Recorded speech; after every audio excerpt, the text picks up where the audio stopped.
지금부터 3월 22일 일안교회 주일 예배를 시작하겠습니다. 우리 잠시 조용히 주님 앞에 나오는 시간을 갖도록 하겠습니다.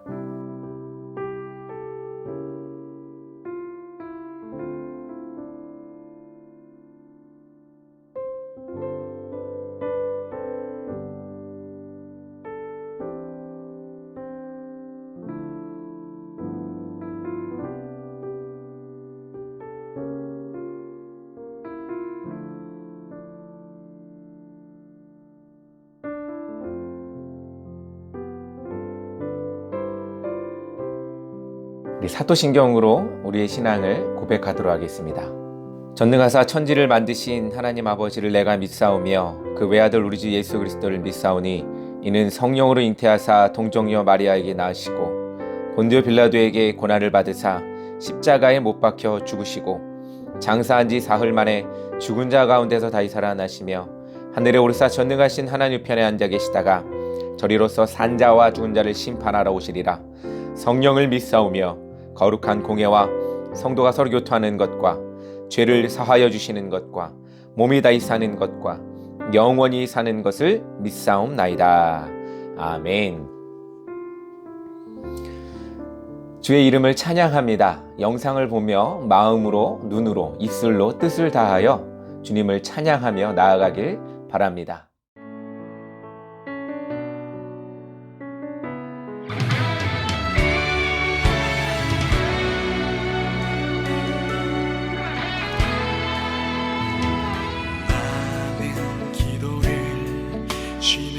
범치 않으리 이 나라를 사랑하기에 순교자들의 피로 값주고 산 나라 어둠에게 내어주지 않으리. 나의 기도가 이 나라 살릴 수 있다면 나는 결코 이 기도를 쉬는 죄를 범치 않으리. 우리 기도로 이 나라 회복할 수 있다네. 피로 멍든 낙타무릎 간절한 눈물의 기도. 기도의 용사되리, 기도의 제물 이 나라 위에 불타도록.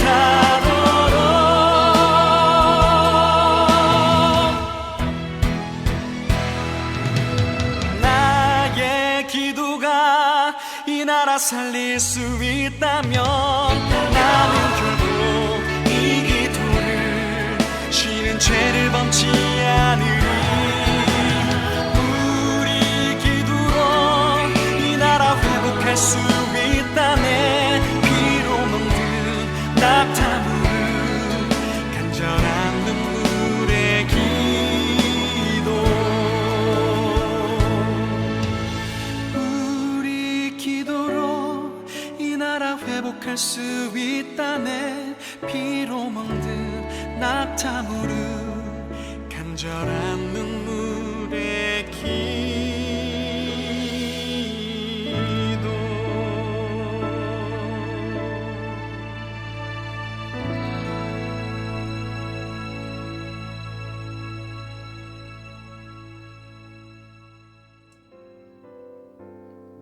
우리 오늘 함께 보실 말씀은 사도행전 7장 54절에서 60절 말씀입니다. 우리 한 목소리로 합독하도록 하겠습니다. 그들이 이 말을 듣고 마음에 찔려 그를 향하여 이를 갈거늘 스데반이 성령 충만하여 하늘을 우러러 주목하여 하나님의 영광과 및 예수께서 하나님 우편에 서신 것을 보고 말하되 보라 하늘이 열리고 인자가 하나님 우편에 서신 것을 보노라 한데 그들이 큰 소리를 지르며 길을 막고 일제히 그들에게 달려들어 성 밖에 내치고 돌로 칠세 증인들의 옷을 벗어 사울이라 하는 청년의 발 앞에 두니라. 그들이 돌로 스데반을 치니 스데반이 부르짖어 이르되 주 예수여 내 영을 받으옵소서 하고 무릎을 꿇고 크게 불러 이르되 주여 이 죄를 그들에게 돌리지 마옵소서. 이 말을 하고 자니라. 할렐루야. 사랑하는 성도 여러분, 요즘 많이 힘드시죠? 이 코로나19가 가져온 것은 사람들의 건강 문제만이 아니라 경제와 사람들 간의 관계, 여러 가지 우리의 사회 전반적으로 변화를 일으키는 것 같습니다. 특별히 사업을 하는 많은 분들이 힘들어합니다. 우리나라만 국한된 어려움이 아니라 전 세계적으로 난리가 아닙니다. 주가는 떨어지고 아직 간간히 버티고 있지만 앞날이 어찌 될지 모르는 막다른 길에 서 계신 분들 있을 줄 압니다. 사랑하는 성도 여러분, 힘내십시오. 저도 함께 기도하겠습니다. 힘내시고 이 어려운 상황에 함께 마음 모아 기도하며 나가겠습니다. 댓글로 우리 그 기도 제목을 한두 개씩 올려주시면 우리 함께 기도하도록 하겠습니다. 우리는 계속해서 사순절을 보내고 있습니다. 주님의 고난과 십자가의 사랑을 마음에 새기며 우리의 사명을 찾아가는 모든 성도가 되기를 간절히 소망합니다. 오늘은 신선한 충격이라는 제목으로 여러분들과 함께 말씀을 나누려고 합니다. 오늘 본문을 7장 54절부터 60절까지 읽었지만 7장 전체적으로 함께 보려고 합니다. 여러분들 가운데의 신앙생활을 몇 년 정도 했으면 다 알 법한 이야기가 바로 오늘의 이 스데반의 순교입니다. 스데반은 유대인에게 설교를 하다가 그들로부터 핍박을 받고 죽음을 맞게 됩니다. 그의 죽음은 기독교 교회사적으로 아주 중요한 기점이 됩니다. 오늘 그 중요한 죽음이 우리에게 주는 의미가 무엇인지 함께 공유하고 고민하길 간절히 소망합니다. 당시의 상황을 이해하기 위해서 간단하게 설명을 하자면 당시에는 예수님이 이 땅에 계시지 않을 때입니다. 승천하시고 제자들이 세상 가운데로 보냄을 받은 후였습니다. 복음이 시작한 땅 이스라엘에는 유대인들이 대다수였고 그렇기 때문에 유대인들은 그들의 종교인 유대교를 따랐겠죠. 이스라엘에는 기존의 유대교를 따르는 이들이 대부분이었고 그들 중에 예수님이 메시아임을 주장하는 유대인들이 함께 공존하고 있었습니다. 예수님의 이적과 기적을 보면서 많은 사람들이 유대교에서 또 예수님을 따르는 사람들로 변해왔습니다.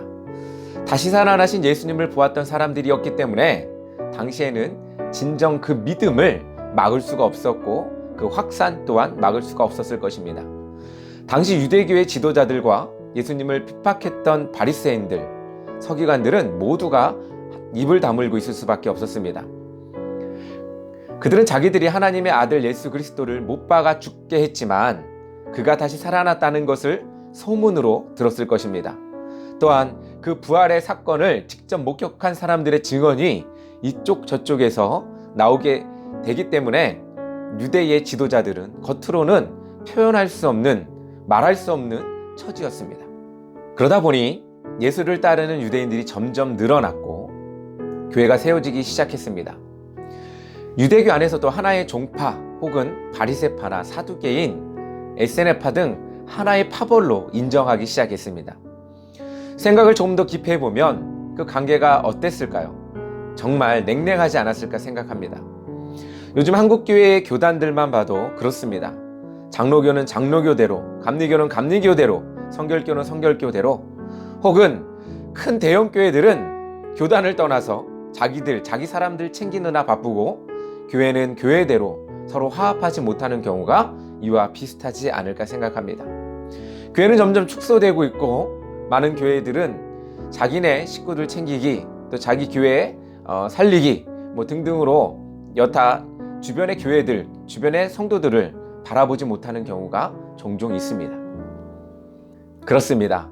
오늘 이 스데반 집사의 죽음은 여기에 큰 의미가 있습니다. 유대교와의 결별을 하게 되는 원인이 됩니다. 즉 유대교의 핍박이 시작되었음을 말하고 있는 것입니다.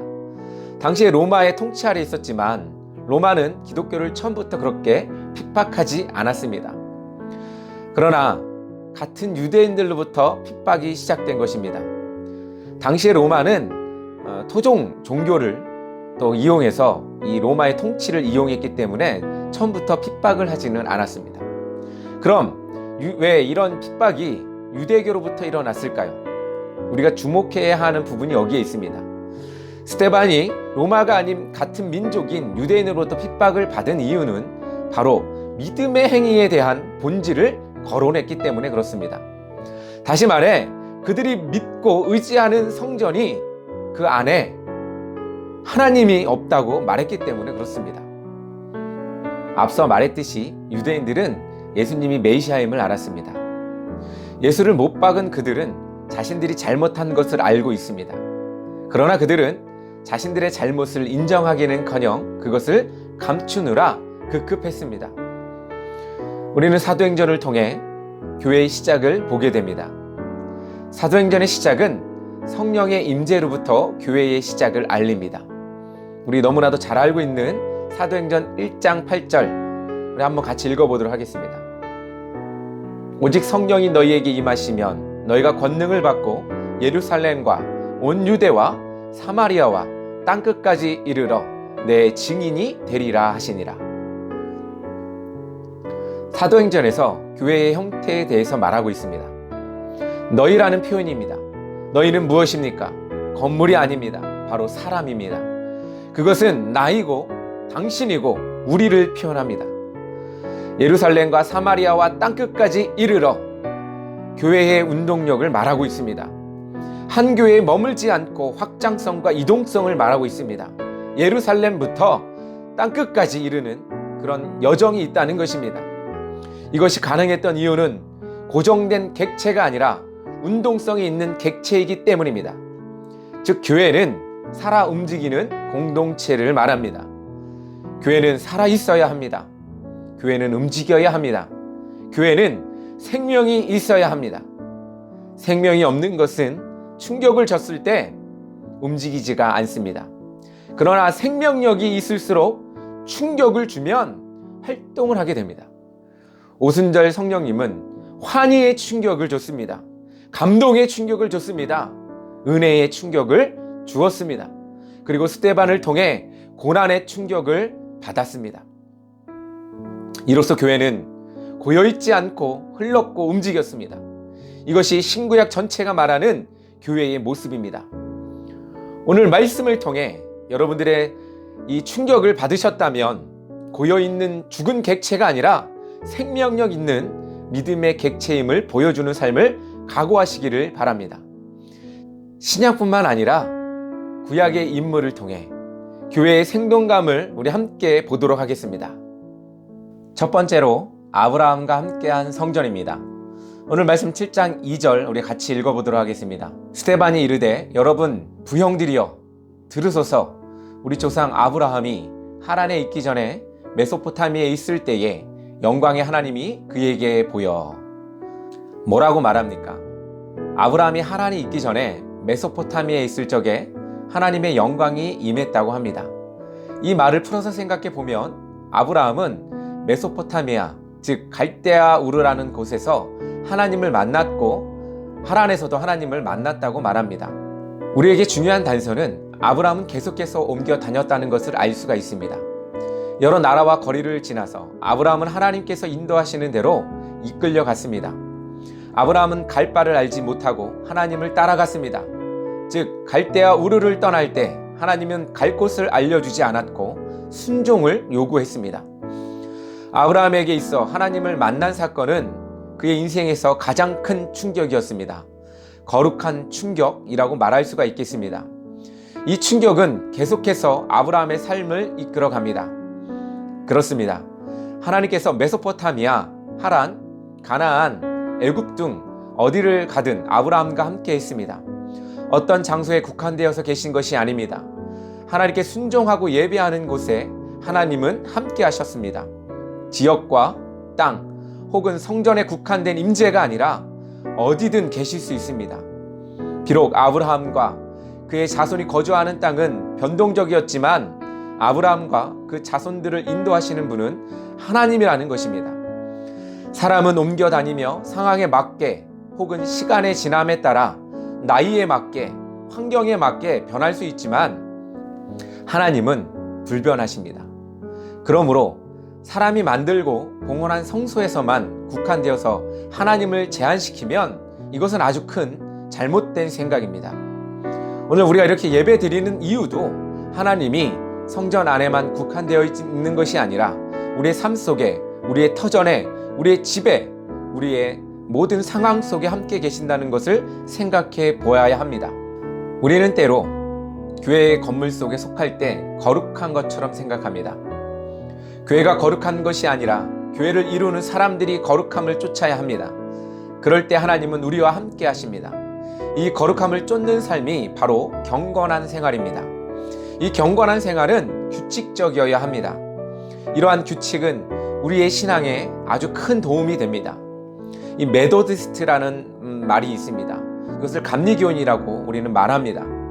이것은 바로 개인의 경건으로부터 나온 말입니다. 우리는 삶의 변화를 갖기 위해 대부분 계획을 세웁니다. 신년에도 그렇고 혹 살이 많이 쪄서 운동을 할 계획도 세울 때가 있습니다. 또 여러 가지 사업 구상이라든가 여러 가지 우리의 삶 속에서 삶의 변화를 이끌 계획들을 세워갑니다. 뭔가 내부적으로 또는 외부적으로 충격적인 일들이 우리에게 벌어졌을 때 우리는 각오를 하게 되고 그것을 실행하기 위해 계획을 세웁니다. 결과적으로 그 계획을 잘 따르고 살 때 우리가 목표한 결과를 얻을 수 있게 됩니다. 신앙생활도 이와 같습니다. 우리는 충격을 받아야 합니다. 현실 속에서 영적인 감각 없이 죽은 것처럼 살고 있지 않습니까? 우리의 삶 속에 믿음의 규칙 없이 살고 있지 않느냐는 말입니다. 아브라함의 삶은 날마다 움직이며 하나님의 음성을 들어야 했습니다.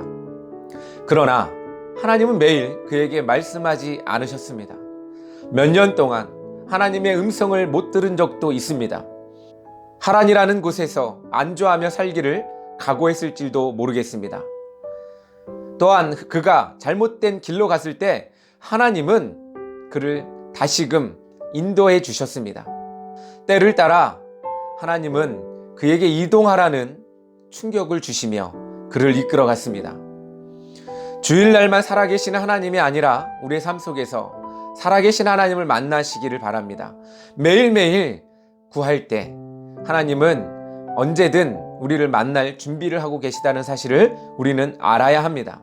또한 그 구하는 삶이 바로 교회를 이루는 삶이고 교회인 삶입니다. 사랑하는 성도 여러분, 여러분들 하나님이 또 여러분들 만나주지 않는다고 생각할 때가 여럿 있을 것입니다. 그러나 하나님은 여러분들을 항상 만나기를 원하고 계십니다. 그래서 매일 우리가 찾을 때 하나님은 때를 따라 우리에게 음성을 들려주기도 하시고 우리를 만나주시기도 합니다. 사랑하는 여러분, 너무 조급해하지 마시기 바랍니다. 하나님은 분명히 우리에게 응답하시고 우리와 함께 하십니다. 여러분들 지금 응답이 오지 않더라도 하나님께서 여러분들을 인도하실 것입니다. 그리고 하나님은 여러분들의 삶을 책임져 주실 겁니다. 그러므로 우리가 두려워 떨지 않기를 간절히 바랍니다. 두 번째로 요셉과 함께한 성전입니다. 성경을 몰라도 우리는 앞서 말한 아브라함과 지금 제가 말한 요셉에 대해서는 하나님을 믿지 않는 사람들도 잘 알 것입니다. 이 요셉은 야곱의 11번째 아들입니다. 그의 두 아들 에브라임과 므낫세, 이 지파로 두 개가 더 나뉘게 되는데 그런 지파의 명예를 얻게 됩니다. 그의 삶을 통해 성전의 의미를 우리 오늘 되새겨 보았으면 좋겠습니다. 요셉은 형들의 시기로 인해 애굽의 종으로 팔려가게 되었습니다. 그는 보디발의 종으로 열심을 다해 일을 했고 누명을 써서 감옥에 가게 되었고 또 왕의 꿈을 해석해서 총리의 자리에 이르기까지 영광을 또한 맛보게 된 사람이기도 합니다. 요셉은 계속해서 이동을 하게 됩니다. 하나님을 꿈속에서 만나고 그는 큰 충격을 받습니다. 당시 17세면 어리광을 부리는 나이가 아닙니다. 장가를 갈 수도 있는 나이가 아니겠습니까? 그런데도 불구하고 그는 충격에 빠져 아버지에게, 형들에게 자신의 꿈을 말합니다. 그만큼 큰 충격적인 일이 아니었을까요? 선한 충격 뒤에는 항상 고난의 충격이 주어지는 것 같습니다. 우리의 삶을 보더라도 항상 좋은 때가 있으면 좋지 않을 때가 있는 것처럼 인생은 아마도 그런 것 같습니다. 이렇듯 충격을 받고 행동함에 있어 어떻게 사느냐에 따라 결과를 다르게 가져오게 됩니다. 아브라함처럼 요셉도 하나님과 동행하며 계속해서 이동합니다. 이는 요셉을 통해 하나님의 성전이 계속해서 이동되었음을 말합니다. 아브라함이 가나안에 정착하기까지 성전이 이동한 것과 비슷한 의미로서 성전은 계속 이동합니다. 결국 멈춰선 곳이 애굽 땅이었습니다. 애굽은 요셉으로부터 풍부한 나라가 되었습니다. 반면에 야곱과 그의 아들들은 가뭄으로 인해 굶주린 자들이 되었습니다. 여기서 요셉과 그의 형제들과 대조적인 부분이 나옵니다. 스데반이 이렇게 대조시켜 말하려고 하는 것은 하나님이 함께하는 자와 그렇지 못한 자들의 최후에 대해서 설명하기 위한 것입니다. 하나님이 함께하는 자는 요셉처럼 선한 사람입니다. 그러나 하나님이 함께하지 않은 사람은 형제들처럼 악한 사람들입니다.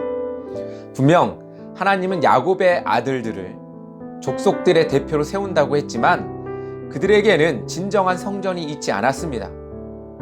즉 그리스도인들을 핍박하려는 자들, 악한 자들에게 주어지는 것은 하나님이 갚으실 것이고, 하나님을 위해 끝까지 믿음을 지키는 자는 하나님께서 그 사람으로부터 큰 일들을 이루실 것이라는 것을 말하고 있는 것입니다. 하나님은 악을 행하는 곳에 계시지 않고 하나님의 선을 행하는 곳에 거하십니다. 오늘 말씀하는 선한 삶의 의미는 우리 안에 있는 성전을 지키는 것에 있습니다. 우리의 마음이 연약하여 계속해서 넘어질 때 우리의 신앙을 부여잡고 우리의 신앙을 지켜간다면 그것은 성전을 지키는 것이며 선을 행하는 삶을 사는 것입니다.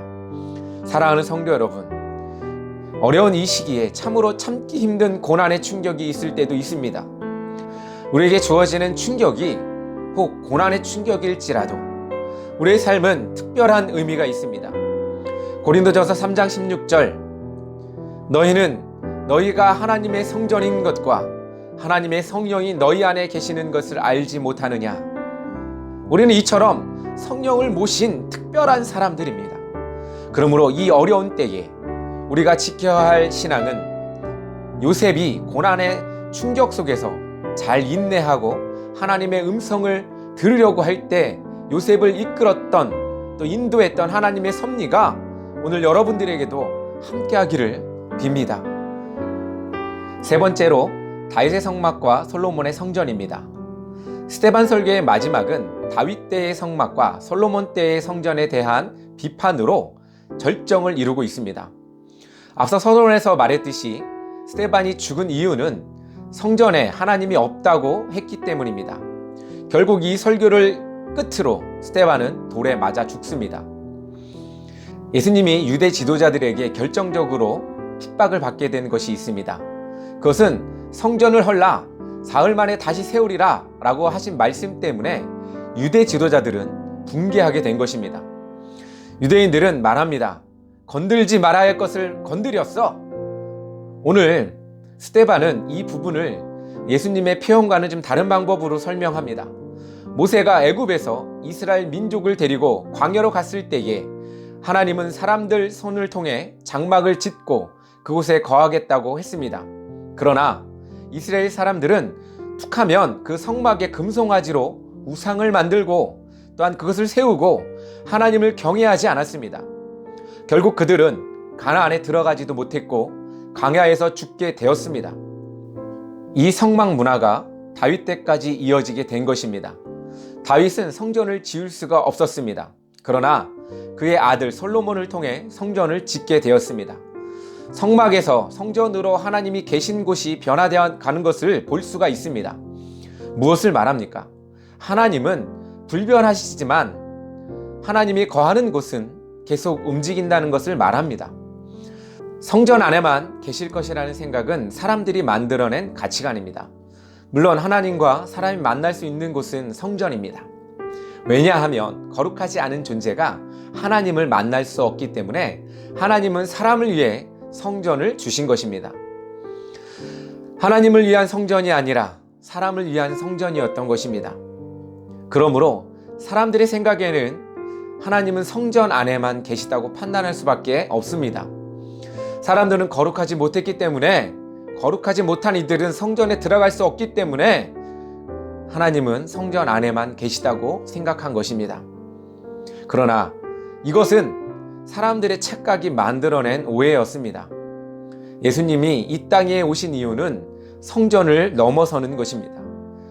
죄인들은, 또 병든 자들은, 또 여자들과 아이들은, 또한 사회의 약자들은 성전 안에 들어갈 수가 없었습니다. 그러나 하나님은 그들과 만나기를 원하셨습니다. 그래서 예수님께서 이 땅에 오신 것입니다. 성전에 이런 자들이 들어갈 수가 없었기 때문에 더 이상 성전은 하나님을 가둘 수 없는 곳이 된 것입니다. 많은 이단들이 있습니다. 그들은 일괄적으로 말하는 것이 있습니다.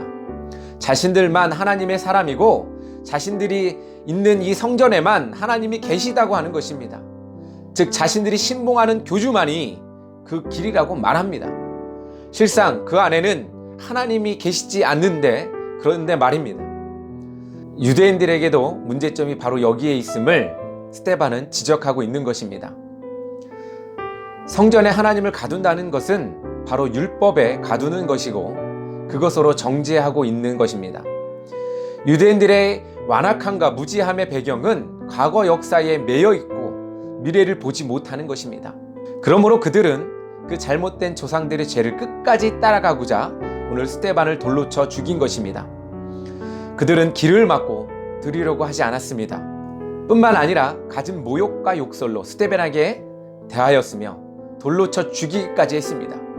자신들이 만들어낸 그런 세계관과 가치관으로 하나님의 가치관을 만들었다는 것입니다. 다시 말해 하나님의 가치관에 있는 것이 아니라 자신들의 가치관으로 사람들을 정죄하고 죽였다는 것입니다. 하나님은 정작 그렇게 생각하지 않고 하나님은 그렇게 바라고 있지 않지만 그들은 자신들의 생각들로 그렇게 했다는 것입니다. 사랑하는 성도 여러분, 혹 여러분들은 어떻습니까? 우리가 만들어낸 가치로 그것으로 인해 사람과 사람을 분리하고 나와 다르면 틀리다고 생각하여 그들을 멸시하고 정죄하고 있지는 않습니까? 우리가 지켜야 할 명분이 혹 그것이 우리가 만들어낸 성전이 아닌가 생각해 봅니다. 그리하여 하나님은 계시지 않은 성전을 지키려고 애쓰고 계시진 않은가 우리 한번 생각해 봤으면 좋겠습니다. 많은 기독교인들이 요즘 욕을 먹습니다. 그것을 핍박으로만 생각하고 계십니까? 아니면 우리가 폐쇄적으로 만들어버린 신앙으로 인한 것입니까? 그리하여 나만 옳고 다른 이들은 틀리다고 말하는 아집으로 만들어낸 산물입니까? 우리 스스로에게 물어봤으면 좋겠습니다.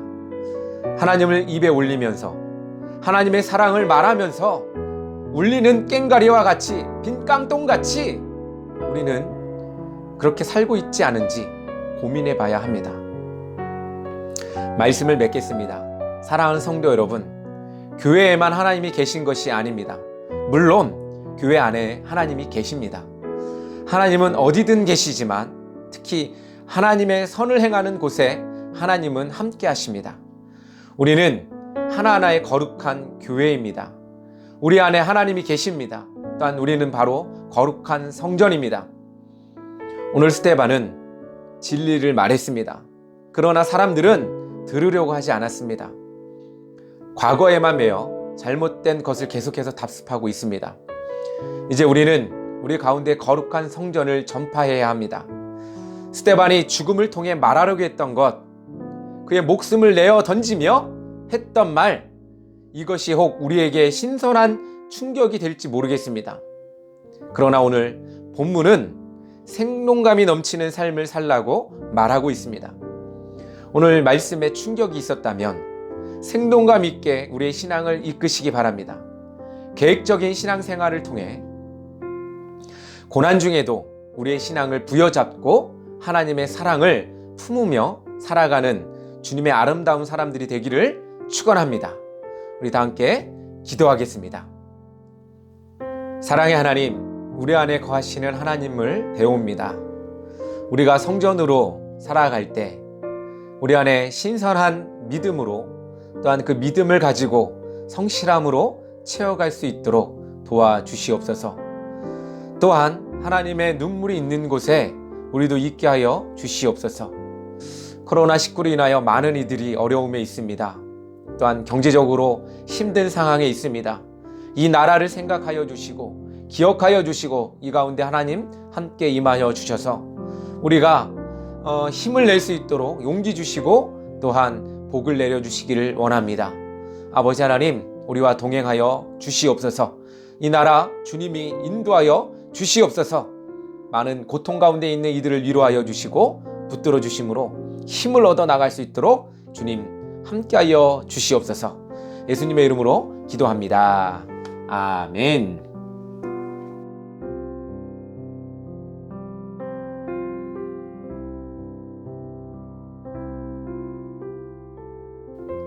지금은 강구 시간입니다. 우리는 계속해서 사순절 기간을 보내고 있습니다. 주님의 고난에 동참하고 또 신앙의 성숙이 있는 여러분 되기를 간절히 소망합니다. 우리 이웃이랑 함께하는 예배 계속해서 진행 중에 있습니다. 특별히 유튜브를 통해서 우리 이렇게 설교도 들을 수 있고 또 한데 직접 찾아가서 예배를 드리고 있는데 우리 마을 활력소라 또한 노인사역 같이 하고 있습니다. 우리 이를 위해서 같이 기도 부탁드리겠습니다. 성도들의 건강을 위해서 기도 부탁드립니다. 또 각 사업장에 아무런 문제 없이 이 시기를 잘 극복할 수 있도록 복을 내려달라고 우리 같이 기도했으면 좋겠습니다. 오늘 예배에 함께한 여러분들을 환영하고 사랑하고 축복합니다. 항상 같이 해주셨으면 좋겠습니다. 우리 성경 공부가 매주 7시에 수요일 날 있습니다. 여러분들 지금은 당분간 이루지 못하고 있는데 우리 함께 하실 수 있는 분들은 함께 하셨으면 좋겠습니다. 코로나19 바이러스가 우리 삶을 참 많은 변화를 이끌어가고 있습니다. 이런 가운데에도 여러분들 힘내시고 용기 내시고 주님의 그 사랑이 그 가운데 있기를 간절히 소망합니다. 우리 다음 주 예배도 우리 인터넷으로 계속해서 드리도록 하겠습니다. 우리 함께 동행해 주셔서 감사합니다. 사랑합니다. 우리 찬양으로 예배를 마치도록 하겠습니다.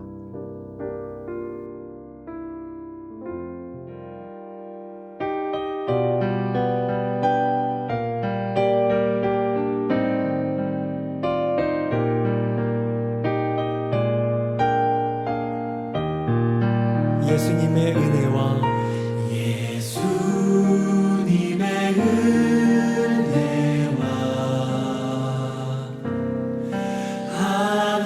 하나님의 사랑과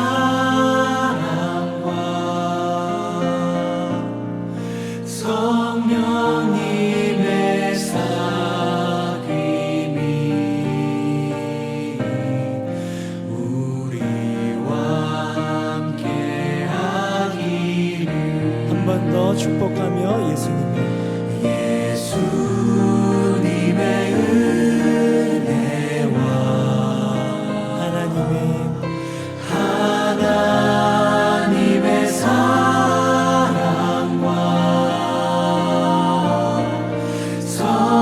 성령님의 사귐이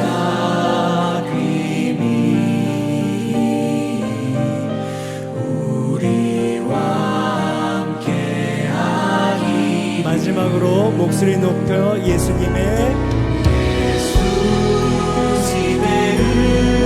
은혜와 하나님의 사랑과 하나님의 사랑과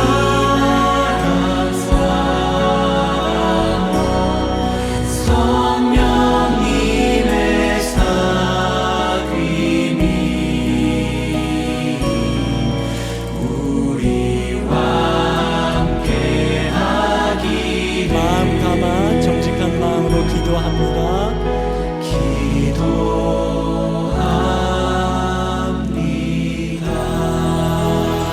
우리 서로를 향해서 격려하시고 박수하시고 또 우리를 이끌어주실 주님께 감사의 박수 올려드리면서 여러분 감사합니다.